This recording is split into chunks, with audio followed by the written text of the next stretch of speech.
உன்மடியில் நான் உறங்க கண்ணீரந்தும் தான் மயங்க என்ன தவம் செய்தேனோ என்னவென்று சொல்வேனோ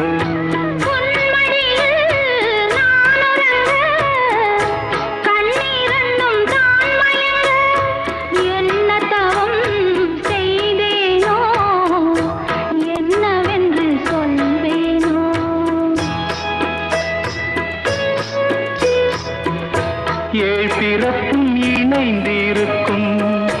சொந்தம் இந்த சொந்தமம்மா வாழ்விருக்கும் நாள் வரைக்கும் தஞ்சமுந்தன் நெஞ்சமம்மா